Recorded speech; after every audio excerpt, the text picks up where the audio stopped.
स्वागत है आपका स्टॉक्स फटाफट में। आपके साथ मैं हूं अभिषेक सत्यव्रतम और मेरे साथ हैं दिल्ली स्टूडियो से मेरी सहयोगी पूजा त्रिपाठी। यूएस स्टॉक्स में हमारे दिग्गज एक्सपर्ट देंगे आपके सवालों के जवाब। पहले आपको सवाल पूछने का तरीका बताते हैं। 9167329108 ये है हमारा नंबर, इस पर आप फोन कीजिए, एसएमएस कीजिए या फिर व्हाट्सएप के जरिए भी आप अपने सवाल हमसे पूछ सकते हैं। और सोशल मीडिया का पता भी है आपकी स्क्रीन पर। पहले बाजार का आपको हाल बता देते हैं एक बार। अच्छी शुरुआत आज हुई थी, लेकिन उस शुरुआत को बाजार होल्ड नहीं कर पाए और ऊपरी स्तरों से इस वक्त निफ्टी करीब 100 अंक नीचे आकर 17,600 के आसपास ट्रेड कर रहा है। सेंसेक्स से करीब 107 अंक नीचे। हालांकि निफ्टी बैंक से कल भी सपोर्ट था, निफ्टी बैंक से आज भी सपोर्ट है। करीब 125 अंकों के आसपास की मजबूती इस वक्त निफ्टी बैंक में हमें देखने को मिल रही है। और आज भी इंडसइंड बैंक को हम देख रहे हैं आज लीड करते हुए निफ्टी के स्टॉक्स में। हालांकि बाजार पर जो प्रेशर है उसके पीछे बड़ी वजह यह है कि रिलायंस के शेयर में आज कमजोरी बढ़ रही है। जहां पर शुरुआत हुई थी वहां से भी शेयर अभी नीचे चला गया है और इस वक्त ये निफ्टी का टॉप लूजर दिन के निचले स्तरों पर ट्रेड कर रहा है। 2330 रुपए का भाव आपकी स्क्रीन पर दिखेगा। आईटी शेयरों में कल भारी कोहराम था। थोड़ी सी हमें उम्मीद थी कि शायद लोअर लेवल से बाइंग आएगी, लेकिन आज भी पूरी तरह से सुस्ती है। आईटी इंडेक्स आप देख लीजिए। एचसीएल टेक को अगर आप किनारे कर दीजिए तो बाकी के सभी शेयर, चाहे आप इन्फोसिस में कल भारी गिरावट थी 9% की, आज भी सुस्त है। टीसीएस कमजोर है। टेक महिंद्रा में भी नरमी है। इसके अलावा भी हम देख रहे हैं कि विप्रो का शेयर भी कमजोरी के साथ ही ट्रेड कर रहा है। तो आईटी से सपोर्ट आज भी नहीं आ रहा है। हालांकि अगर आप ब्रॉडर मार्केट को देखेंगे तो वहां से संकेत बाजार के लिए उतने खराब नहीं है। ज्यादातर शेयर आज हरे निशान में ट्रेड कर रहे हैं। एनएसई पर अगर आप रेशियो देखेंगे तो 1216 जो शेयर हैं वो मजबूत हैं, 782 शेयर कमजोर है। यानी कि हर दो गिरने वाले शेयर के मुकाबले 3 बढ़ने वाले शेयर आज के बाजार में ट्रेड कर रहे हैं। लेकिन इंडेक्स को देखकर आप बाजार का अंदाजा नहीं लगा सकते हैं। थोड़ी सी वहां पर कमजोरी है। ऊपरी स्तरों से हमें वहां से प्रॉफिट टेकिंग आज खुलते ही देखने को मिली है। और आज आपके सवालों के जवाब देने के लिए हमारे साथ हैं खास मेहमान, तनीषा एकेडमी के नीतिलेश पावस्कर और ब्लू ओशन स्ट्रेटजिक एडवाइजर्स के आशीष माहेश्वरी। नीतिलेश जी और आशीष जी, आप दोनों का बहुत शुक्रिया। स्वागत है टी9 स्वदेश पर। नीतिलेश, शुरुआत आपसे करना चाहेंगे। कल भी बाजार को हमने देखा कि 17,700 वाला जो लेवल था उसको पार करने में दिक्कत हो रही थी। आज उसको होल्ड करने में दिक्कत हुई बाजार को, उसके नीचे आगे शुरुआत अच्छी हुई थी। नीतिलेश, आप ये बताइए कि कल हमने 9 दिनों की तेजी के बाद कमजोरी देखी। आज वो कमजोरी एक तरह से कह सकते हैं कि कंटिन्यू हो रही है। अभी आप रेंज क्या देख रहे हैं और आपको क्या लगता है कि जैसे दिन बीतेगा थोड़ी सी कमजोरी और गहरा सकती है बाजार में? जी, अगर हम लोग देखें कि निफ्टी में ऊपर में एक रेजिस्टेंस है 17,770 और नीचे में अगर हम लोग बात करेंगे तो 17,650 एक इंपॉर्टेंट सपोर्ट है। कल भी मैंने शो के दरमियान एक ही चीज का जिक्र किया था, अगर हम लोग 17,650 ये लेवल को ब्रेक करते हैं तो और तेजी से फिसल सकते हैं। कल भी उस लेवल को डिफेंड किया, आज भी उसी लेवल से ऊपर आ चुका है मार्केट। तो अभी के लिए मेक और ब्रेक लेवल जो होगा वो 17,650, इसके नीचे जाता है तो भी हमें क्या करना है, मंदी करना है। लेकिन मुझे निफ्टी के मुकाबले थोड़ा सा बैंक निफ्टी में ज्यादा इंटरेस्ट आ रहा है सेलिंग की साइड में। तो बैंक निफ्टी में 42,380 अभी बैंक निफ्टी चल रहा है 42,400। अगर यहाँ से 20 से 25 पॉइंट और फिसलता है तो हम लोग यहाँ पे 42,500 के स्टॉप लॉस के साथ शॉर्ट पोजीशंस बना सकते हैं। और पहला जो टारगेट होगा वो 42,000 के आसपास हम लोग क्या करेंगे, मेंटेन करेंगे। कंडीशनल सेल होगा 42,380 के नीचे बेचना है और ऊपर में 42,500 सिक्सली स्टॉप लॉस होगा। ओके, ठीक है। तो ये निफ्टी और बैंक निफ्टी दोनों में ही आपको राय दी गई है। निफ्टी में कमजोरी, लेकिन बैंक निफ्टी देखिए निचले स्तरों से इस वक्त एक रिकवरी दिखाने की कोशिश कर रहा है, हरे निशान में आ चुका है और एक रिकवरी इस वक्त यहाँ पर देखने को मिल रही है बैंक निफ्टी में।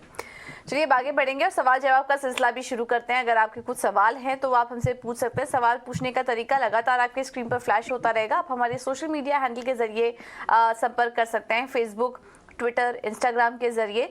और इसके अलावा अपने सवाल हमें व्हाट्सएप करिए या फिर हमें कॉल भी कर सकते हैं आप। 9167329108 ये नंबर है, इस पर आप हमें संपर्क भी कर सकते हैं।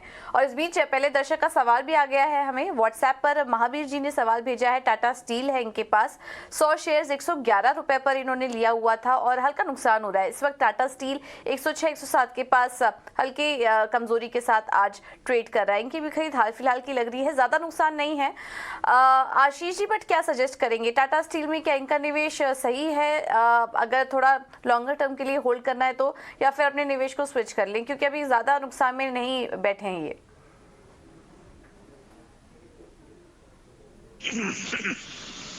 देखिए, मेरा मानना ये रहेगा कि जो स्टील का एक पर्टिकुलर सेक्टर है वहाँ पर हम काफ़ी टाइम से कंसोलिडेशन का ही एक दौर देख रहे हैं। इनफैक्ट स्टॉक्स में कोई बहुत ज़्यादा मोमेंटम भी नहीं है, और क्योंकि उसके पीछे रीज़न ये है कि जो स्टील के प्राइसेस हैं उसमें कोई इजाफा नहीं हो पा रहा है, प्लस डोमेस्टिक जो डिमांड है वो भी वीक बनी हुई है, और एक्सपोर्ट मार्केट में भी कोई बहुत ज़्यादा भारतीय कंपनी एक्सपोर्ट्स भी नहीं कर पा रही, क्योंकि यूरोप और यूएस में जो परिस्थितियां बनी हुई हैं उसके कारण से काफ़ी प्राइसिंग पे प्रेशर भी है। तो मेरी सलाह रहेगी कि थोड़ा सा स्टील स्टॉक की बजाय हम नॉन फेरस जो स्टॉक है वहाँ पर यदि निवेश करेंगे तो बेटर रहेगा। तो मैं आपको सजेस्ट करूंगा कि आप इसकी बजाय VDL जनता है उसके स्टॉक में निवेश करें, क्योंकि काफ़ी हेफ्टी वहाँ पे डिविडेंड भी आता है, और तो जो आपके लिए हमेशा एक प्रोटेक्शन और कुशन का काम करेगा, और एट द सेम टाइम काफ़ी डाइवर्सिफाइड कंपनी है VDL, तो आपको वहाँ पर मुझे लगता है कि ज़्यादा गेन बनेगा, ना कि टाटा स्टील। ठीक है, टाटा स्टील को लेकर ये भी आशीष जी का। आगे बढ़ेंगे। जितेंद्र हमारे साथ हैं जोधपुर से। जितेंद्र नमस्कार, पूछिए क्या जाना है आपको? हाँ सर, मैं ये पूछना चाहता हूँ। जी हेलो जी। हाँ, मेरे पास सर ये एक GMR इंफ्रास्ट्रक्चर एंड एयरपोर्ट के शेयर हैं, 8,100 शेयर हैं। ये इनका फ्यूचर मेरे एक्चुअली 42.45 पे लिए हुए हैं। 42.45 रुपए का भाव है। GMR इंफ्रा, जिसका कि नाम बदल के अब GMR एयरपोर्ट हो गया, और पूरी तरह से एयरपोर्ट वाले काम में सेगमेंट में यहाँ पे ऑपरेट कर रही कंपनी ये। नीतिलेश, पहले आप एक टेक्निकल व्यू दीजिए, क्योंकि हमने देखा है कि ये शेयर जो है 45 रुपए के आसपास अटकता है, और एक बहुत ही एक रेंज है जिसमें ट्रेड कर रहा है। रेंज का ब्रेकआउट आप कब देख रहे हैं? कौन सा वो लेवल आएगा जिसके बाद आपको लगता है कि शेयर तेजी से चलेगा? जी, पहले तो डिस्क्लोजर देना चाहता हूँ, 27 रुपए से हम लोग इसको कंटिन्यूअसली रेकमेंड कर रहे हैं, और मुझे लग रहा है कि ये अगर चलना चालू कर देता है तो काफी एक बढ़िया मोमेंटम के साथ चल सकता है। और इसको मैं 46-47 का एक ब्रेकआउट का वेट कर रहा हूँ। अगर ये निकाल देता है तो पहले हम लोग 60 रुपए के आसपास पहला टारगेट मेंटेन करेंगे, और मैंने मेरे क्लाइंट्स को ये टारगेट जो दिया है वो 90 रुपीज प्लस का टारगेट दिया है आने वाले 1 से 2 साल के अंदर। क्योंकि मंथली चार्ट के ऊपर अगर हम लोग देखेंगे तो एक टॉप एंड हैंडल का फॉर्मेशन बन रहा है, और 40 रुपए के ऊपर इस स्टॉक में आप बिल्कुल बने रह सकते हैं। और मुझे लग रहा है जब ये 46-47 का एक ब्रेकआउट देगा तो तेजी से और फिसल सकता है, सॉरी तेजी से और ऊपर की तरफ जा सकता है।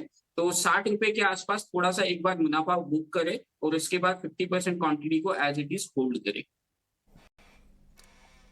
ठीक है, GMR इंफ्रा के टेक्निकल्स को लेकर ये व्यू है, लेकिन कारोबार कितना सॉलिड है, शेयर में कितना पोटेंशियल है? आशीष जी, आप ये बताइए, क्योंकि 45 रुपए के आसपास का इसका 52 वीक हाई है। अब चूंकि प्योरली ये एयरपोर्ट वाले कारोबार में है, हमने देखा था कि जब नतीजे पिछली तिमाही के आए थे थोड़ा सा शेयर चला था, और कुछ कोशिश कंपनी ये कर रही है कि अपनी जो कर्ज है उसको भी घटा रही है। आपको लगता है कि एक सही भाव पर है, और किसी को अगर नया निवेश भी करना है तो कर सकता है, या फिर इसको अवॉइड करें? इनफैक्ट लास्ट क्वार्टर से कंपनी ने मुनाफा भी अर्जित करना शुरू कर दिया है। 100 करोड़ का मुनाफा भी कंपनी का आया था। तो और इसके अलावा गोवा का उनका एयरपोर्ट भी स्टार्ट हो गया है, नॉर्थ गोवा का, और अभी वो काफी अग्रेसिवली काम कर रहे हैं इस पर्टिकुलर सेक्टर में। बट ये है कि इंफ्रास्ट्रक्चर क्षेत्र के स्टॉक है वो अपनी पेस से ही मूव करते हैं, और दूसरा चूंकि शेयर कैपिटल बेस बड़ा है तो स्टॉक में जो मोमेंटम धीरे धीरे होता है। बट फंडामेंटली कंपनी मुझे भी पसंद है, पर मेरा बहुत बड़ा लक्ष्य नहीं है। मेरा लक्ष्य अगले इनफैक्ट 6 महीने का स्टॉक के लिए 50 से 52 रुपए का रहेगा, क्योंकि इंफ्रास्ट्रक्चर कंपनियां जो हैं अभी लो बीटा स्टॉक हो गई है, और जैसे ही नतीजों में और थोड़ा इम्प्रूवमेंट आएगा आप देखेंगे 10 से 15% की अपसाइड यहाँ पे अगले 6 महीनों में मिल सकती है। ये मेरा लक्ष्य है। ओके, ठीक है। तो GMR इंफ्रा यहाँ पर भी आप इस वक्त बने रहने की राय आपको दी जा रही है। टेक्निकल और फंडामेंटल दोनों व्यूज इस स्टॉक में आपको दे दिए गए। अब आगे बढ़ेंगे, और हमें इंस्टाग्राम पर सवाल आया है दिल्ली से राकेश जी का। 2 सवाल हैं इनके। पहले तो रैलिस इंडिया पर इनका सवाल ले लेते हैं। 700 शेयर्स 196 पर इन्होंने लिया हुआ था, और हल्का मुनाफा हो रहा है इन्हें, 207 पर कारोबार कर रहा है, बट 1 साल का व्यू और है इनका। तो अभी अगर देखेंगे तो करीब 7,900 का मुनाफा इनको इस स्टॉक में हो रहा है। बट नीतिलेश, क्या सजेस्ट करेंगे आप? अगले 1 साल के लिए होल्ड करना बेहतर रणनीति होगी, या फिर जो भी मुनाफा है वो लेकर निकल जाएं रैलिस से? मेरे हिसाब से मुनाफा बुक कर लेना चाहिए, क्योंकि स्टॉक में 210 से लेके 212 एक इंपॉर्टेंट रेजिस्टेंस है। जब तक ये क्रॉस नहीं करेगा तब तक इसमें मोमेंटम नहीं आएगा, हाँ। क्योंकि नीचे से अगर हम लोग देखेंगे तो 185 से ये स्टॉक ने चलना चालू किया है। और अगर आप एटलीस्ट 50% का तो यहाँ पे प्रॉफिट बुक करने की मैं यहाँ पे राय दूंगा, अगर पूरा आप बुक नहीं करना चाहते हो तो 210 212 के ऊपर अगर ये सस्टेन होता है तो एक फ्रेश ब्रेकआउट आपको देखने को मिलेगा। तो अभी के लिए मेरा जो राय होगा वो एटलीस्ट 50% का प्रॉफिट बुक करे और ट्रेडिंग बेसिस का स्टॉप लॉस 200 के आसपास लगा के होल्ड करें। ओके, ठीक है। तो चाहें तो आधा प्रॉफिट आप बुक कर सकते हैं, 200 का स्टॉप लॉस लगा लीजिए और होल्ड करना है अगर आपको, तो 200 के स्टॉप लॉस के साथ आप होल्ड कर सकते हैं। दूसरा सवाल इनका पावर फाइनेंस कॉर्पोरेशन पर है। 500 शेयर्स 150 पर इन्होंने लिया हुआ है, काफ़ी अच्छे लेवल पर एंट्री की यहाँ पर। उसके बाद हमने देखा स्टॉक में एक तेज़ी भी दिखी है, आज भी स्टॉक ऊपर है और अच्छा मुनाफा भी हो रहा है। यहाँ पर भी इनको करीब 8,000 से ज़्यादा का मुनाफा हो रहा है। तो दोनों ही स्टॉक सिलेक्शन हमने देखा कि इनके अच्छे हैं और यहाँ पर मेन बात यह है कि काफ़ी अच्छे लेवल पर इन्होंने एंट्री की, तो उसका फ़ायदा यहाँ पर इनको मिल रहा है। बट आशीष जी, आपसे समझना चाहेंगे पावर फाइनेंस कॉर्पोरेशन क्या करें? यहाँ पर भी 1 साल का ही व्यू है इनका, बने रहना चाहिए या फिर यहाँ पर भी प्रॉफिट बुक करने की राय देंगे आप? नहीं, मैं यहाँ पे बने रहने की सलाह दूंगा। मेरा मानना है जल्दी स्टॉक अपना जो 52 वीक है 170 रुपए का है वो ब्रीच करेगा और इस क्वार्टर के नतीजे काफी अच्छे मैं उम्मीद कर रहा हूँ। तो मेरा मानना है जो उसका प्रॉफिट था 2022 में करीब 15,000 करोड़ किया उन्होंने, पिछले साल 18,000 करोड़ के आसपास किया। ये साल कम से कम 20,000 से 21,000 करोड़ का मुनाफा कंपनी करने वाली है। तो काफी अच्छे मुझे प्रोस्पेक्ट्स नजर आते हैं कि 21,000 करोड़ का कंपनी प्रॉफिट और 45,000 करोड़ का मार्केट कैप, तो काफी अंडर वैल्यूड है यदि देखा जाए तो पीएफसी। होल्ड करने की सलाह, और इनफैक्ट किसी नए निवेशकों को पावर सेक्टर में एक्सपोजर लेना है तो ये काफी अच्छा स्टॉक रहेगा। राइट, तो पावर सेक्टर में अगर एक्सपोजर लेना है तो बेहतरीन कंपनी है। पिछले 2 सालों में इनके एमपीए कवरेज रेशियोज में भी सुधार देखने को मिला और फंडामेंटली भी अच्छी नजर आ रही है। आने वाले तिमाही नतीजे भी अच्छे दिखाई दे रहे हैं। 52 वीक हाइपर के पास कारोबार कर रहा है और उसके ऊपर ये स्टॉक जा सकता है, तो और तेजी के लिए आप बने रह सकते हैं पीएफसी। शुरुआती तेजी गंवाकर लाल निशान में फिसल चुका है, 17,700 के नीचे है। हालांकि लोअर लेवल से देखने की हल्की सी कोशिश बाजार जरूर कर रहा है। निफ्टी बैंक से सपोर्ट है बढ़िया वाला, 180 अंक ऊपर है निफ्टी बैंक इस वक्त। और इंडसइंड बैंक जो है अब 0.2% ऊपर है। एचसीएल टेक अपने गेंस को और कंसोलिडेट करके अब 1.5% ऊपर ये शेयर भी ट्रेड कर रहा है। और नेस्ले कल की तेजी थी इसमें 4% की, आज फिर से 1% ऊपर ये शेयर ट्रेड कर रहा है। आगे बढ़ेंगे, लखनऊ से अमित हमारे साथ हैं। अमित नमस्कार, पूछिए क्या जानना है आपको? अमित, आपको आवाज आ रही है? अमित तक शायद हमारी आवाज पहुंच नहीं पा रही। जी अमित, पूछिए अपना सवाल। जी मैं कह रहा हूँ मेरे पास बजाज फाइनेंस के शेयर है 6800 के प्राइस पर। 6800 के भाव पर हैं शेयर, 90 की संख्या में। ठीक है आशीष जी, आपसे जानना चाहेंगे, बजाज फाइनेंस हम देख रहे हैं कि पिछले महीने भर से जब से ये शेयर ऊंचाई से गिरा उसके बाद 5,500 से 6,000 वाली रेंज में है। और अभी एक इन्वेस्टेक की रिपोर्ट आई है, उनका मानना है कि अभी तो ऊपर से 25% नीचे जरूर ये शेयर है, लेकिन यहीं पर फॉल नहीं रुकेगा, अभी 20% और करेक्ट हो सकता है, 4,500 रुपए के आसपास ही जाएगा। मार्जिन को लेकर, प्रॉफिटेबिलिटी को लेकर थोड़ा सा हमें प्रेशर देखने को मिलेगा। आपको लगता है कि बजाज फाइनेंस क्योंकि एक अच्छी लेगेसी रही है, कंज्यूमर फाइनेंस में निश्चित तौर पर लीडर अभी भी है, लेकिन जो कंपटीशन बढ़ रहा है आगे कंपनी को वो थोड़ा सा नुकसान पहुंचाएगा और जो तेजी हम देख चुके हैं शायद अब वो दौर ना लौटे? बिल्कुल, मैं आपकी बात से सहमत हूँ कि जो हमने तेजी का दौर देखा है शायद वो इतनी आसानी से नहीं लौटेगा। और यदि इस कंपनी के शेयर होल्डिंग पैटर्न पर नजर डाले तो पिछले 1 साल में एफआईज ने भी इस स्टॉक में हर क्वार्टर में अपनी हिस्सेदारी कम की है। तो जो 22% थे उनकी हिस्सेदारी थी वो घटकर ऑलरेडी 15% आ चुकी है। और काफी सारा रिटेल में निवेशकों के बीच में स्टॉक चला गया है, क्योंकि पिछले कई सालों से बहुत कमा के दिया है इस स्टॉक ने रिटेल निवेशकों को, तो उन्होंने स्टॉक को खरीदा है। तो मुझे लगता है कि एक जो बड़ा एक कंपटीशन अभी दूसरे जो प्लेयर्स हैं, चाहे वो पूना वाला फिनकॉर्प हो या एचडीएफसी बैंक का फाइनेंशियल सर्विसेज आर्म हो, अब रिलायंस जियो की बात हो रही है, तो इन सब फैक्टर्स के चलते जो ग्रोथ आ रही थी बजाज फाइनेंस में वो अब थोड़ा स्लो डाउन हो रही है। तो मेरी सलाह रहेगी कि इस स्टॉक में तो अभी मैं निकलने की एडवाइस नहीं दे रहा हूँ। मेरा मानना है कि थोड़ा सा राइज 6100 6200 तक भी यदि स्टॉक जाता है तब आप इस स्टॉक में से एक बार एग्जिट कर ले, क्योंकि 6800 का अब आना शॉर्ट टू मीडियम टर्म में मुश्किल नजर आता है। ओके, ठीक है। ये रहा बजाज फाइनेंस में आपके लिए। फेसबुक पर हमें अगला सवाल आया है, उत्तर प्रदेश से अरुण कुमार जी ने भेजा है और सवाल है इनका टाटा एलेक्सी पर 100 शेयर्स लिए हुए इन्होंने 6430 के लेवल्स पर इन्होंने यहाँ पर ये स्टॉक में खरीदारी की हुई है। नितिलेश, आप सजेस्ट करिए टाटा एलेक्सी का चार्ट कैसा दिख रहा है आपको?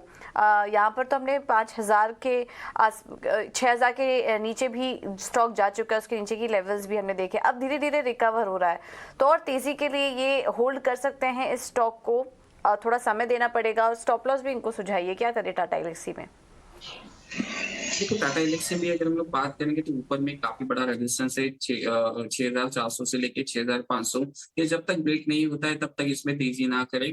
मेरे हिसाब से इनको एक ट्रेडिंग बेसिस का स्टॉप लॉस में सजेस्ट करूंगा, वो होगा 6320 रुपए के आसपास का। मतलब अगर आज का डे लो जो है वो ब्रेक डाउन हो जाता है, मतलब आज की जो तेजी है वो अगर फिजल आउट होती है तो अपनी पोजीशंस को काट दे। और ऊपर में अगर 6500 जब तक क्रॉस नहीं करेगा तब तक मोमेंटम स्टॉक में नहीं आएगा। ऊपर में अगर 6800 का लेवल देखने को मिलता है तो उछाल में मेरा एग्जिट का ही राय होगा। ओके, तो कोई भी उछाल मिले एग्जिट करने की राय। आज की तेजी को वॉच करिए, आप अगर सस्टेन कर जाती है तो होल्ड कर सकते हैं और कोई भी उछाल मिले तो निकलने की सलाह है टाटा एलेक्सी से। बहुत बड़ी तेजी की उम्मीद ना करिए इस वक्त फिलहाल इस स्टॉक से। देखने की रेंज में कारोबार हो रहा है, ऊंचाई से गिरने के बाद 17,700 के आसपास पहुंचने की कोशिश है निफ्टी की। हालांकि सपोर्ट निफ्टी बैंक से मिल रहा है, 170 अंकों के आसपास की तेजी है निफ्टी बैंक में। ब्रॉडर मार्केट से संकेत उतने खराब नहीं है, ज्यादातर शेयर अभी भी हरे निशान के साथ ही ट्रेड कर रहे हैं। लेकिन आगे बढ़ने से पहले चलिए जान लेते हैं कि कमोडिटी मार्केट की एबीसीडी में क्या है खास। विश्वमोहन हमारे साथ।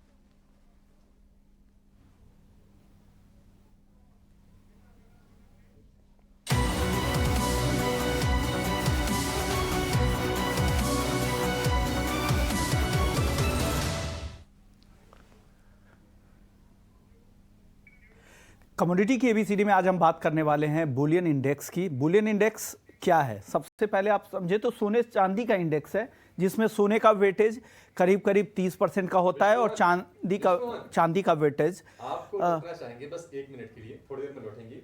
आप फिलहाल चलेंगे मुंबई के बांद्रा कुर्ला कॉम्प्लेक्स, जहां पर एप्पल के सीईओ टिम कुक एप्पल का पहला जो फ्लैगशिप स्टोर है उसका उद्घाटन कर रहे हैं। और वहां पर जो एप्पल के जो दीवाने हैं उनकी देखिए क्या ज़बरदस्त वहां पर भीड़ है। और अभी सुबह हमारी सहयोगी ऐश्वर्या से बातचीत हो रही थी, वो बता रही थी कि बहुत दूर दूर से लोग यहाँ पर आए हैं, एप्पल के जो प्रशंसक हैं, एप्पल जो लंबे समय से यूज़ कर रहे हैं, कोई पुणे से आया है, कोई हैदराबाद से आया है। और ये मुंबई में ही नहीं बल्कि पूरे देश में एप्पल का पहला अपना उनका स्टोर होगा, पहला फ्लैगशिप स्टोर होगा। आज मुंबई के बीकेसी में ये खुल रहा है और 20 तारीख को दिल्ली के साकेत में एप्पल स्टोर का उद्घाटन हो जाएगा। टिम कुक वहां भी पहुंचेंगे और उम्मीद की जा रही है कि उसके पहले प्रधानमंत्री मोदी से भी मुलाकात होगी। तो एप्पल का ये स्टोर कई मायने में ये खास है। दरअसल आपको बता दें कि आप इस स्टोर से जाकर अपने पुराने आईफोन, आईपैड, मैक को एक्सचेंज कर सकते हैं और उसके बदले आपको कुछ क्रेडिट पॉइंट्स मिलेंगे और उस क्रेडिट पॉइंट का इस्तेमाल करके आप नए प्रोडक्ट्स खरीद सकते हैं। एक बेनिफिट ये है, वहाँ पर आप जाके बिल्कुल एक्सेसरीज को न सिर्फ देख पाएंगे बल्कि उनको इस्तेमाल करके उनका रियल फील ले पाएंगे। तो एक फ़ायदा इस एप्पल स्टोर से आपको ये मिलेगा। मैक जो है, जो कि इनका काफ़ी पॉपुलर प्रोडक्ट है मैकबुक, उसको अपने हिसाब से कस्टमाइज करने का विकल्प दे रहे हैं। तो अपने स्टोर से खरीदने के साथ ही आपको उसको वहाँ पर कस्टमाइज करवा पाएंगे। और हाँ, अगर आप स्टूडेंट हैं, अगर आप ट्रेनर हैं या फिर अगर आप टीचर हैं तो आपके लिए इस एप्पल स्टोर में खास ऑफर है। इसके अलावा एप्पल उन यूज़र्स का भी ख्याल रख रहा है जो अभी तक एप्पल के यूज़र नहीं हैं और स्विच करना चाहते हैं एप्पल के डिवाइसेस पर। तो उनके लिए ट्रेनिंग प्रोग्राम्स का भी एप्पल आयोजन करेगा। और कैमरा कैसे इस्तेमाल करना है आपको, आप वीडियो कैसे बना सकते हैं, वीडियो को एडिट कैसे कर सकते हैं, तो बहुत सारी चीज़ें हैं एप्पल के स्टोर में ख़ास।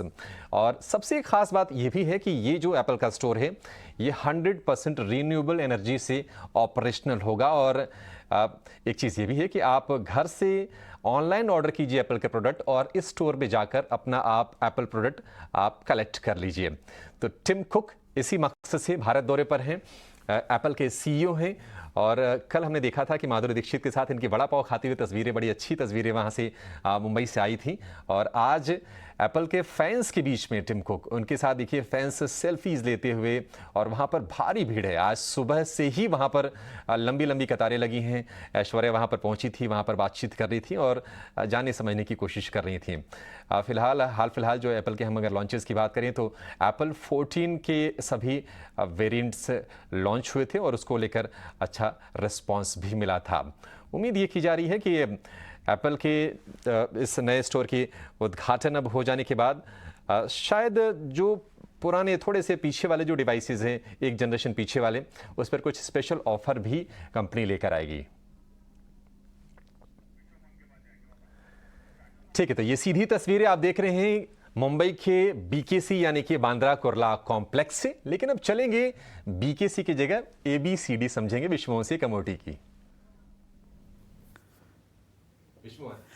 देखिए, कमोडिटी की ABCD में हम बात कर रहे थे बुलियन इंडेक्स की। बुलियन इंडेक्स होता क्या है? गोल्ड और सिल्वर का वेटेज प्राइस होता है, जिसमें 70% के आसपास गोल्ड का वेटेज होता है और चांदी का 30% के आसपास का वेटेज होता है। क्योंकि आमतौर पे अगर आप इंडिविजुअल दोनों ही कमोडिटी में ट्रेड करें तो रिस्क ज़्यादा होते हैं। खास करके चांदी काफ़ी वॉलेटाइल होती है, तो रिस्क को कम करने के लिए वेटेज प्राइस को शामिल किया जाता है। तो एक बढ़िया प्रोडक्ट है आपके लिए। MCX पर सुबह 9 बजे से रात के 11:30 बजे ट्रेडिंग होती है। इसकी शुरुआत होती है, जो भी कॉन्ट्रैक्ट मंथ है उसके 20 तारीख को इसके कॉन्ट्रैक्ट की शुरुआत होती है और 25 तारीख को इसकी एक्सपायरी होती है। उस महीने की नहीं, जो जिस महीने की एक्सपायरी का मंथ है वो महीने के 25वें तारीख की इसकी एक्सपायरी होती है। तो आपको कॉस्ट क्या देना पड़ता है? आपको शुरुआती मार्जिन है 50 का लॉट साइज है, तो जो भी प्राइस आपको दिख रहा है 16,000 के आसपास का फिलहाल प्राइस दिखेगा, उसे 50 के लॉट साइज से मल्टीप्लाई कर दीजिए, वो ट्रेडिंग का पूरा कॉन्ट्रैक्ट साइज हो गया। उसमें से 5% शुरुआती मार्जिन या जो स्टैंडर्ड पोर्टफोलियो रिस्क होता है, यानी आपके पोर्टफोलियो में जो कुछ है पड़ा हो उसके हिसाब से रिस्क क्या है, तो 5% स्पैन के हिसाब से या इनिशियल मार्जिन 5% के आसपास देना पड़ेगा।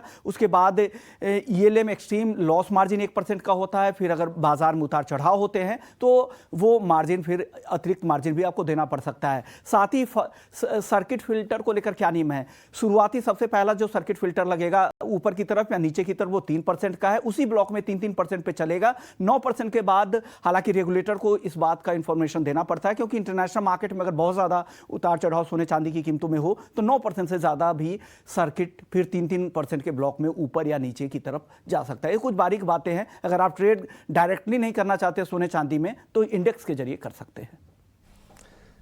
ठीक है, तो बुलियन इंडेक्स में कैसे ट्रेड करें उसकी ये पूरी की पूरी कहानी आपको विश्ववंशी ने समझा दी है।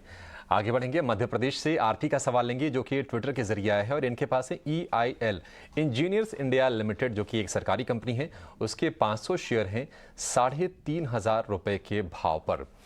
EIL थोड़ा सा प्राइस में जरा चेक करना होगा, क्या कुछ स्प्लिट आया है, क्या हुआ है। निश्चित तौर पर ये भाव शायद ना हो। आशीष जी, आपसे जानना चाहेंगे, जो भाव इन्होंने मेंशन किया है 3,500 रुपये का, ये भाव हाल फिलहाल तो मैंने तो नहीं देखा है। क्या कुछ बोनस, कोई एडजस्टमेंट, कोई स्प्लिट हुआ था क्या इसमें? और इस पर राय भी दीजिएगा आप। स्प्लिट तो हुए काफी साल हो गए, मेरे ख्याल से 10 रुपए का पेड अप स्टॉक 5 रुपए में ही स्प्लिट हुआ था। और बोनस भी आई थिंक शायद 2016 में लास्ट 1:1 का बोनस मैंने देखा था, उसके बाद तो बोनस भी नहीं आया। तो आई डोंट नो क्या उनका रियल परचेज भाव है और उन्होंने कब खरीदा है, तो वो देखना पड़ेगा। बट आज की डेट में इंजीनियर्स इंडिया को यदि ओवरऑल फंडामेंटल्स पर नजर डालें तो काफी अच्छे फंडामेंटल्स हैं। ओनली थिंग इज कि अभी थोड़ा सा जो PSU सेक्टर का पर से बहुत ज्यादा बाजार में इंटरेस्ट नहीं है। तो चाहे आप इंजीनियर्स इंडिया देखिए, BHEL देखिए, नेवल लिग्नाइट जैसे स्टॉक देखिए, सब लैंग्वेज कर रहे हैं इस लेवल पर ही काफी समय से। बट फंडामेंटली कहीं कोई मुझे समस्या नजर नहीं आती। और यदि आप लंबी अवधि के निवेशक हैं तो स्टॉक में बने रहिए। लक्ष्य स्टॉक के लिए करीब 90 रुपए का 1 साल का रहेगा।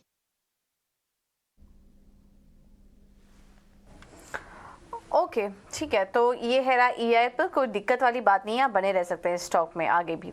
चलिए अब आगे बढ़ेंगे और हमारे साथ हमारे पास अगला जो सवाल आया है वो वडोदरा से है विजय जी का, और माफ कीजिएगा दक्षेश गांधी जी का सवाल आया है हमें। रिलायंस इंफ्रा पर 190 शेयर्स हैं और 130 के भाव पर इन्होंने ये स्टॉक लिया हुआ है। प्राइस को प्ले आउट करने की कोशिश की इन्होंने कहीं ना कहीं रिलायंस इंफ्रा, क्योंकि लकी है ये 160 पर कारोबार कर रहा है। हालांकि फंडामेंटल्स अगर देखेंगे तो कंपनी के काफ़ी ज़्यादा कमज़ोर हैं, काफ़ी ज़्यादा दिक्कत में चल रही कंपनी, लेकिन इनको मुनाफा हो रहा है। नीतिश क्या सजेस्ट करेंगे, जो भी मुनाफा हो रहा है इस वक्त लेकर निकल जाएं या फिर थोड़ा और अपसाइड के लिए रुकना चाहिए इन्हें रिलायंस इंफ्रा में? देखो, रिलायंस इंफ्रा में मैं तो एक चीज कहूंगा कि आप सच में लकी हो कि आपने निचले भाव में लिया है और 130 पे लेके भी आप अभी प्रॉफिटेबल हो। तो मेरे हिसाब से यहाँ पे एग्जिट का ही देखना पड़ेगा। अगर फिर भी रुकना ही है तो एटलीस्ट 50% एग्जिट करो और 150 का एक ट्रेडिंग बेसिस का स्टॉप लॉस लगा।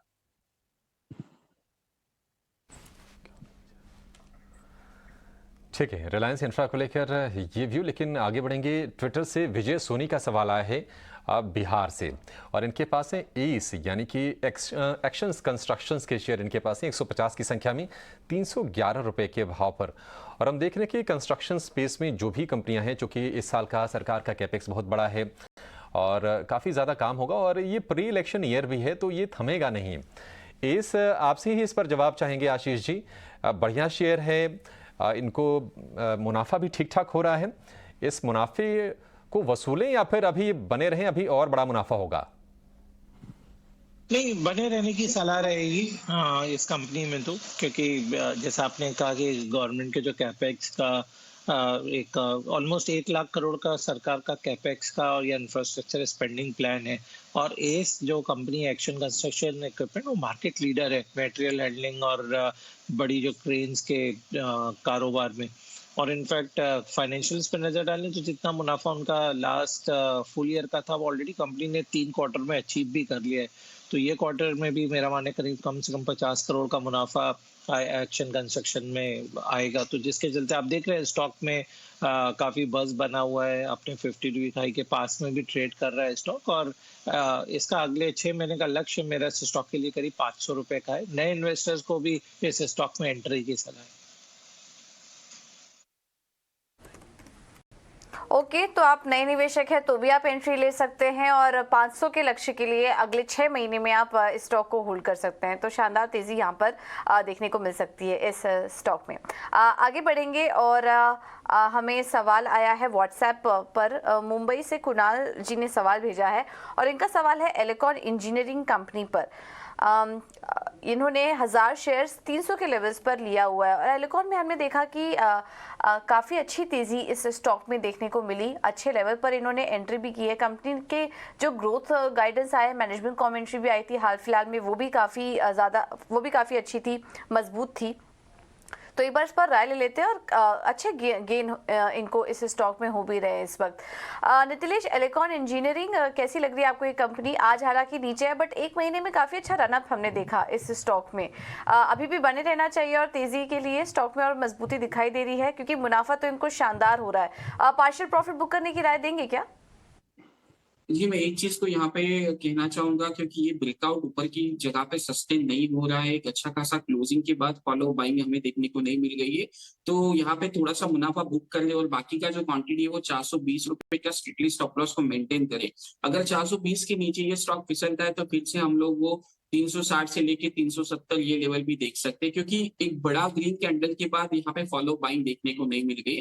तो मैं आशा करता हूँ कि आप जो भी प्रॉफिट है वो एटलीस्ट 50% का बुक कर लीजिए। ठीक है, थोड़ा सी मुनाफा वसूली, आंशिक तौर पर आपके लिए मुनाफा वसूली की सलाह दी जा रही है। लेकिन फार्मा सेक्टर पर दिग्गज ब्रोकरेज हाउसेस जेपी मॉर्गन की एक रिपोर्ट आई है और हमने देखा है कि 2021 के सेकेंड हाफ में 2022 पूरा फार्मा के ज़्यादातर शेयरों ने निराश किया। चुनिंदा अगर आप सन फार्मा या फिर एक दो और स्टॉक को छोड़ दें तो ज़्यादातर लोगों को निराशा हासिल हुई है, स्टॉक बहुत कमज़ोर हुए हैं। लेकिन क्या टेबल यहाँ से टर्न होने वाला है? क्या तेज़ी लौटने वाली है? फार्मा की सेहत मजबूत होगी? ये बताने के लिए हमारे सहयोगी जुड़ गए हैं सौमित सरकार। सौमित, बताइए क्या कहना है जेपी मॉर्गन का? जेपी मॉर्गन ने अपने रिपोर्ट में 5 रीजंस दिए हैं जिनकी वजह से वो अभी काफ़ी पॉजिटिव हो चुके हैं पूरे फार्मा सेक्टर पे। तो सबसे पहला रीज़न ये है कि वो कह रहे हैं कि जो इंडिया का जो पोर्टफोलियो है ड्रग्स का, वहाँ वहाँ पे हाईएस्ट प्राइस इंक्रीज होने की एक्सपेक्टेशंस है ये साल। अप्रैल ऑनवर्ड्स जो NLEM पोर्टफोलियो है उसमें करीब 12% का हाइक आ सकता है, कंपनीज ले सकती है, जो कि सबसे बड़ा हाइक होगा इस सेगमेंट में। और नॉन LEM पोर्टफोलियो में 10% का हाइक लेना तो उन्हें गवर्नमेंट ने पहले से ही अलाउ कर रखा है। अब मार्जिन्स की अगर हम बात करें तो पिछले 2 साल में अगर हम देखेंगे तो मार्जिन्स पे काफ़ी एक नेगेटिव इंपैक्ट देखने को मिल रहा था, क्योंकि यूएस में प्राइस इरोजन हो रहे थे और जो इनपुट कॉस्ट और रॉ मटेरियल है उनके भी प्राइसेस बढ़ चुके हैं। बट अब ये दोनों ही चीज़ फेवरेबल हो चुके हैं फार्मा कंपनीज के लिए। यूएस का जो प्राइस इरोजन देखने को मिल रहा था वो अब मॉडरेट हो चुका है और इनपुट और रॉ मटेरियल कॉस्ट के प्राइसेस भी सॉफ्ट हो रहे हैं। तो इन दोनों फैक्टर्स के कारण जो मार्जिन्स है उसमें एक अच्छा खासा ग्रोथ देखने को मिल सकता है हमें इस साल। उसी के साथ JP मॉर्गन ये भी कह रहे हैं कि अपॉर्चुनिस्टिक गेन्स देखने को मिल सकते हैं यूएस मार्केट में, क्योंकि ड्रग शॉर्टेजेस वहाँ पे ज़्यादा हो रहे हैं और सप्लाई डिसरप्शंस भी हो रहे हैं। तो इस कारण जो इंडियन फार्मा कंपनीज हैं उनको बेनिफिट मिल सकता है इसका। और आखिर में वो ये कह रहे हैं कि जो वैल्यूएशंस है वो काफ़ी रीजनेबल हो गए हैं स्टॉक्स के। निफ्टी फार्मा इंडेक्स का जो वैल्यूएशन है, अगर आप निफ्टी 50 से देखेंगे जो कि इंडिया का बेंचमार्क इंडेक्स है, तो उसके सामने वैल्यूएशंस कम है और जो अर्निंग्स कैगर एक्सपेक्टेशंस है FY22 से FY25 का वो करीब 20% का है। तो इस कॉन्टेक्स्ट में वैल्यूएशंस काफ़ी कम है फार्मा कंपनीज के। अब वो 2 फार्मा कंपनीज पे सबसे ज़्यादा बुलिश है। पहला तो सन फार्मा, क्योंकि डोमेस्टिक फ्रेंचाइज काफ़ी सॉलिड है, रैंप अप देखने को मिल रहा है स्पेशलिटी सेगमेंट में, और जेनरिक सेगमेंट को लेके जो एक्सपोजर है वो कम कर रहे हैं और वैल्यूएशंस भी काफ़ी रीजनेबल है। सिप्ला उनका सेकंड टॉप पिक है, क्योंकि जो आउट परफॉर्मेंस देखने को मिला है इंडिया बिजनेस में वो काफ़ी कमेंडेबल है। यूएस में काफ़ी की प्रोडक्ट्स के लिए अच्छा खासा ट्रैक्शन देखने को मिल रहा है और रिस्क रिवॉर्ड जो है वो भी काफ़ी फेवरेबल हो गया है सिप्ला के केस में। ठीक है, शुक्रिया सुमित। JP मॉर्गन की टॉप पिक सन फार्मा और सिप्ला, और कई रीजंस हैं। अमेरिका में कीमतों पर दबाव थोड़ा सा कम होगा, भारत के बाजार में कीमतें यहाँ पर सबसे ज़्यादा बढ़ेंगी इस साल में, और कहीं ना कहीं लागत और माल भाड़े में जो कमी आ रही है उससे कीमतों को सपोर्ट मिलेगा। तो ये कुछ रीजंस बताए हैं JP मॉर्गन ने फार्मा सेक्टर पर बुलिश होने के पीछे, और ये 2 शेयर आपकी स्क्रीन पर। नीतिलेश, आपसे जानना चाहेंगे थोड़ा टेक्निकल पैरामीटर्स पर आप जरा चेक कीजिए, क्या यही दोनों शेयर आप भी सजेस्ट करेंगे अगर किसी को अगर पोर्टफोलियो में शामिल करना हो, या फिर आपकी नज़र कहीं और भी है? देखिए, मैं सन फार्मा को क्लोजली ट्रैक कर रहा हूँ। 1020 के ऊपर निकलेगा तो एक तेजी देखने को मिलेगी। लेकिन 2 शेयर्स की अगर हम लोग बात करेंगे, मैं लुपिन को मैंने क्लाइंट्स को सजेस्ट किया है 640 के आसपास। तो लुपिन मुझे अच्छा लग रहा है और आने वाले समय में लग रहा है मुझे कि ये 750 से लेके 780 ये लेवल तक जा सकता है। एक थोड़ा सा डीप मिलता है तो जरूर लिया जा सकता है लुपिन। और लुपिन में मुझे ब्रेकआउट जो है वो 690 के ऊपर स्ट्रांग होते हुए दिख रहा है। तो लुपिन एक मेरा बेस्ट पिक होगा। ओके, तो लुपिन फार्मा स्पेस में काफ़ी अच्छा दिखाई दे रहा है और रिपोर्ट्स भी जो सजेस्ट कर रही हैं सन फार्मा, सिप्ला, लुपिन जैसे स्टॉक्स अच्छे लग रहे हैं और उसका आज रिएक्शन भी हम इन कंपनियों में देख रहे हैं, तो यहाँ पर आप नजर रख सकते हैं। अगले दर्शक हमारे साथ हरियाणा से जुड़े हैं अनिल। अनिल जी नमस्कार, पूछिए किस स्टॉक पर सवाल है आपका। नमस्कार मैम, मेरे पास सेंट्रल बैंक ऑफ इंडिया के 7660 हैं शेयर्स हैं @ 33.98। तो क्या व्यू है मैम इसका कि अगले 6 महीने में कुछ इससे क्रॉस करेगा या इसी लेवल पे रहेगा? थोड़ा ऊपरी लेवल पर ले लिया था और क्वांटिटी भी आपने काफ़ी ज़्यादा ले ली है, इस वजह से नुकसान भी आपको झेलना पड़ रहा होगा इस स्टॉक में। बट आशीष जी आप बताइए, सेंट्रल बैंक ऑफ इंडिया, हालांकि हाल फिलहाल में हमने देखा कि बैंकिंग शेयरों में अच्छी तेज़ी दिखी, छोटे मझौले सभी स्टॉक्स चल ही रहे थे, और ये सेंट्रल बैंक ऑफ इंडिया भी अगर देखेंगे तो पिछले 1 महीने में करीब 13% ये स्टॉक भी चल चुका है। बट ये कंपनी क्या आपको अच्छी लग रही है? और 33 के लेवल जो जिस पर इन्होंने एंट्री की है, क्या आप देख रहे हैं जल्द ही ये लेवल दोबारा दिखेंगे या फिर निकल जाना चाहिए स्टॉक से कोई भी उछाल पर? निकलना तो नहीं चाहिए, मेरी सलाह तो इनफैक्ट आपको एवरेज करने की रहेगी, थोड़ा सा और ले लीजिए 26 साढ़े 26 के लेवल पे, और मेरा अगले 6 महीने का लक्ष्य करीब 30 रुपए का इस स्टॉक में रहेगा। एक प्रॉब्लम है बस यही PSU बैंकिंग स्टॉक में कि जब इनका समय आता है तो अब ये बिल्कुल नॉन स्टॉप चलते हैं, वॉल्यूम बहुत ज्यादा हो जाता है और उसके बाद थोड़े फिजल आउट हो रहे हैं, जो हमने पिछले दिवाली के आसपास का टाइम देखा जब उन्होंने पीक बनाया था।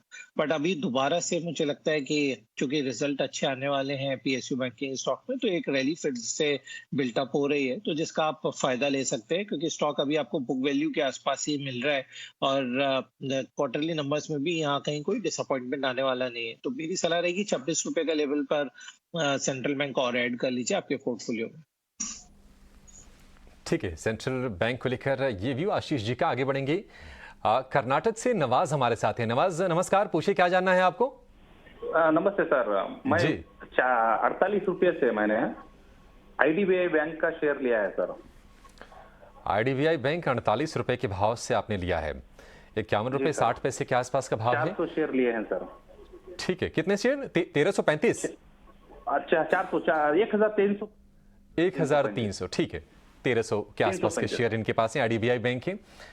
आशीष जी, आईडीबीआई बैंक अब तो प्रोसेस में है, अपने डाइवेस्टमेंट की मेजॉरिटी स्टेक सेल करने वाली है सरकार, और ऐसी खबरें आ रही हैं कि आरबीआई जो भी एक्सप्रेशन ऑफ इंटरेस्ट मिले हैं इसमें हिस्सेदारी लेने के लिए, उसको अब एसेस कर रही है, उनके बारे में जांच पड़ताल कर रही है। आप आईडीबीआई बैंक को कैसे देखते हैं और क्या अभी बने रहें? क्या ये शेयर और चलेगा? जी, मेरा स्टॉक में बने रहने की सलाह रहेगी। जरूर स्टॉक में चूंकि पूरा ओवरऑल बैंकिंग सेक्टर में करेक्शन आया, तो यहाँ पे भी करेक्शन देखने को मिला, बट इस फाइनेंशियल ईयर में इसका डिसइन्वेस्टमेंट बिल्कुल हो जाएगा। और हम देखते हैं कि शेयर होल्डिंग में भी 95% हिस्सेदारी इसमें गवर्नमेंट की है और करीब 4% हिस्सेदारी रिटेल निवेशकों के पास है। तो जिसके कारण से थोड़ा सा स्टॉक में वोलेटिलिटी देखने को मिलती है कभी कभी, बट मेरी सलाह स्टॉक में बने रहने की रहेगी। या ये जैसे ही डिसइन्वेस्टमेंट की स्टोरी और अनफोल्ड होगी या बिडर्स के नाम फाइनल होते हैं, तो आप देखेंगे स्टॉक 60 रुपए का भी पोटेंशियल रखता है। और यहाँ से मुझे डाउनसाइड भी स्टॉक में नजर नहीं आती, क्योंकि फंडामेंटली बैंक काफी अच्छा परफॉर्म कर रहे हैं।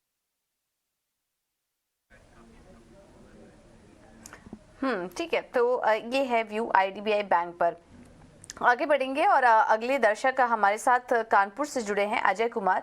अजय कुमार जी नमस्कार, किस स्टॉक पर सवाल है आपका, पूछिए। जी नमस्कार, मैं कानपुर से अजय श्रीवास्तव बोल रहा हूँ। ओके जी, अजय श्रीवास्तव जी पूछिए। मेरा सवाल विजया डायग्नोस्टिक एंड बजाज हिंद पर है। मैंने Vijaya diagnostic 100 share at the rate 420 purchase किया है। What is the future? Bajaj Hindustan, okay, और बजाज हिंदुस्तान किस लेवल पर लिया है आपने? Bajaj Hindustan I purchase 500 at the level of 13 rupees and 10 पैसा। ठीक, चलिए दोनों स्टॉक पर आपको रिव्यू दिलवा देते हैं। बजाज हिंदुस्तान बहुत ही इनके खरीद के आसपास ही कारोबार कर रहा है। विजया डायग्नोस्टिक में इनको नुकसान हो रहा है इस वक्त। नीतीश आप सजेस्ट करिए विजया डायग्नोस्टिक पर क्या करें? 400 के ऊपर के लेवल्स पर इन्होंने लिया हुआ था, अभी तो हल्का नुकसान हो रहा है, बट चार्ट्स पर क्या कुछ रिकवरी दिख रही है आपको? देखो, वीकली चार्ट के हिसाब से तो डाउन ट्रेंड में ये स्टॉक चल रहा है, लेकिन नीचे में एक सपोर्ट है 360 से लेके 350 के आसपास, तो उसी के स्टॉप लॉस के साथ अपनी पोजीशंस को बना के रख सकते हैं। 400 रुपए के ऊपर अगर ये निकलता है तो मेरे हिसाब से आपको एग्जिट का भाव मिलेगा, तो वहां पे एग्जिट की राय होगी। लेकिन एक चीज का ध्यान रखना कि यहाँ पे एवरेज नहीं करना है, क्योंकि अगर यहाँ से मार्केट ने ब्रेकडाउन दे दिया तो और तेजी से मार्केट क्या हो सकता है, फिसल सकता है। तो इसके लिए अभी के लिए 360 रुपए का स्ट्रिक्टली स्टॉप लॉस को मेंटेन करें। ठीक है, तो चार्ट्स पर और कमजोरी है, 360 का स्टॉप लॉस लगा दीजिए। 400 के ऊपर निकले तो फिर निकलने की कोशिश कीजिए यहाँ पर। अब बजाज हिंदुस्तान इनके खरीद के आसपास ही कारोबार कर रहा है, 13 रुपए के आसपास। यहाँ पर क्या सजेस्ट करेंगे आप?